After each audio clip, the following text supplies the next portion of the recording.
ज्ञानार्जन करेंगे। गति का जड़त्व क्या होता है कि सामान्य तौर पर यदि कोई वस्तु गतिशील अवस्था में है तो वह गतिशील अवस्था में ही रहेगी जब तक उस पर बाह्य बल न लगाया जाए।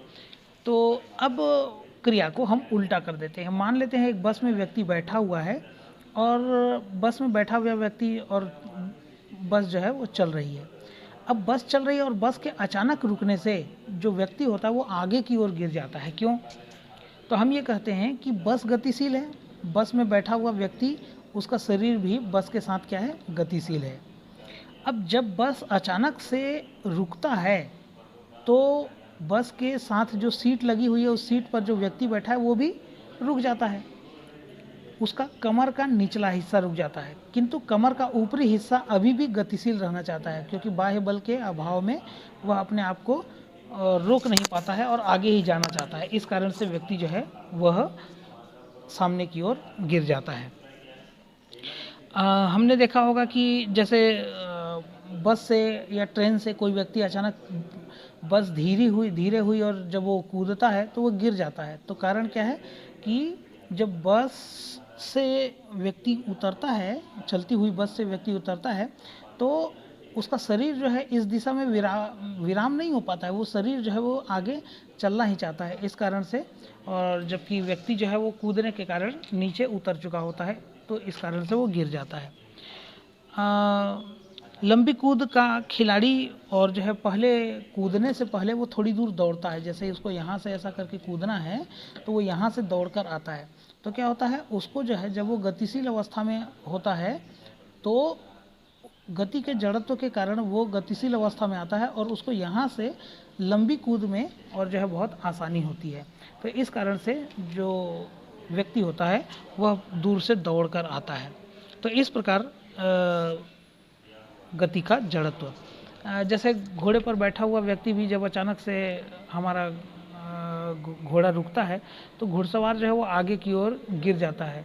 कारण क्या है, उसका भी गति का जड़त्व है, क्योंकि घोड़े के साथ व्यक्ति का जो उसके ऊपर बैठा हुआ है उस व्यक्ति का कमर तक का हिस्सा तो रुक जाता है, किंतु कमर का ऊपरी हिस्सा अभी भी गतिशील रहना चाहता है और इस कारण से वो पीछे की ओर सामने की ओर जो है वो झुक जाता है। इस प्रकार ऐसे 2-3 बातें हैं। इसके बाद तीसरा जड़त्व है हमारे पास, ये कहलाता है दिशा का जड़त्व।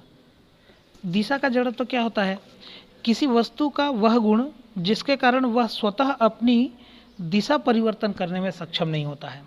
हमने कोई पत्थर फेंका ऊपर और हम कहें कि भाई हाँ वो इतना ऊपर जाने के बाद वो दूसरी और अपनी दिशा बदल ले, या तो व्यवहारिक तौर पे संभव नहीं होता है। तो ये जो है वो दिशा का जड़त्व है। साथ ही हमने यह भी देखा होगा कि जैसे हमारा शरीर है, जब हमारा शरीर बस में बैठा है, बस सीधी चल रही है, हमारे शरीर में कोई परिवर्तन नहीं होता है। जब अचानक से बस को हम मोड़ते हैं तो जब बस अचानक से ऐसे मुड़ती है तो हमारा शरीर भी उस ओर गिरता है, सीट से नीचे की ओर गिरता है। तो उसके पीछे कारण क्या है कि हमारा शरीर सीधा चलना चाहता है, हमारा शरीर सीधा चलना चाहता है, जबकि ये बस जो है वो क्या है, मुड़ चुकी है। इस कारण से हम जो है सीट से और दूसरी ओर है ना, और जो है गिर जाते हैं। जिस ओर मुड़ता है बस उसके विपरीत दिशा में हम गिरते हैं। आपने ऐसा आभास भी किया होगा, गिरते हैं अर्थात झुकते हैं, आवश्यक नहीं कि बिल्कुल गिर ही जाना चाहिए। तो इस प्रकार से हम दिशा के जड़त्व को समझ सकते हैं। तो इस प्रकार का ये गति का और जो है कुल मिला के 3 प्रकार से जड़त्व होता है।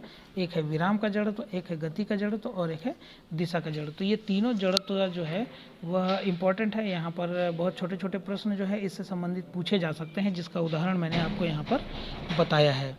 ठीक है, तो ये बात ध्यान में रखेंगे। अब गति के इस नियम, इस पाठ में हमको मुख्य तौर पर पढ़ना है कि गति का मुख्य रूप से और नियम क्या क्या है। तो गति के कुल मिला के 3 प्रकार के नियम हैं। जो पहला नियम है उसको हम लोग जड़त्व का नियम भी कहते हैं। जो न्यूटन के गति का प्रथम नियम है ये जड़त्व का नियम भी है। इसलिए सीधी सी बात है, जड़त्व की जो परिभाषा है वह और न्यूटन के गति का प्रथम नियम है, अपन ये कह सकते हैं। तो न्यूटन के गति के प्रथम नियम के अनुसार जो वस्तु गतिशील है वह गतिशील ही रहेगी, जो वस्तु स्थिर है वह स्थिर ही रहेगी जब तक उस पर कोई बाह्य बल न लगाया जाए। अर्थात बाह्य बल की अनुपस्थिति में कोई भी वस्तु अपनी पूर्वावस्था में परिवर्तन करने में सक्षम नहीं होती है। उसको हम लोग और जो है क्या कहते हैं, जड़त्व का नियम या गति का प्रथम नियम कहते हैं। अब गति के तीनों नियमों को एक साथ बताना यह तो व्यवहारिक तौर पे संभव नहीं हो पाएगा, क्योंकि हमको और आगे भी देखना है। तो हम आगे आगे जब देखेंगे तो अपने को कुछ बातें ध्यान में आएंगी। चलिए, इसके बाद हम लोग चलते हैं संवेग। संवेग क्या होता है? तो संवेग हम P से व्यक्त करते हैं। द्रव्यमान और वेग के गुणनफल को हम संवेग कहते हैं। द्रव्यमान और वेग के गुणनफल को हम क्या कहते हैं? संवेग कहते हैं। चूंकि वेग सदिश राशि है, तो सदिश राशि है वेग, तो स्वाभाविक तौर पे संवेग भी जो है वह सदिश राशि होगी।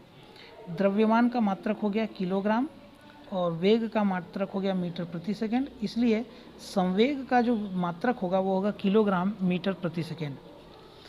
मात्रक के बाद अगर हम लोग यहाँ पर इसका बीमी सूत्र देखें तो द्रव्यमान का बीमी सूत्र mL0T0 और वेग का हो जाएगा m0L_T-1। तो कुल मिला के अगर हम लोग देखें तो ये हो जाएगा mL_T-1। ये जो है वो संवेग का और बीमी सूत्र होगा। तो इस प्रकार से संवेग एक बिंदु है जिसका हम लोगों को ज्ञान होना चाहिए। तो सभी भैया बहन इसका विशेष तौर पर ध्यान रखेंगे। आप सभी भैया बहन अच्छे से अध्ययन कीजिए। इन्हीं शुभकामनाओं के साथ आज के इस कालखंड में केवल इतना ही।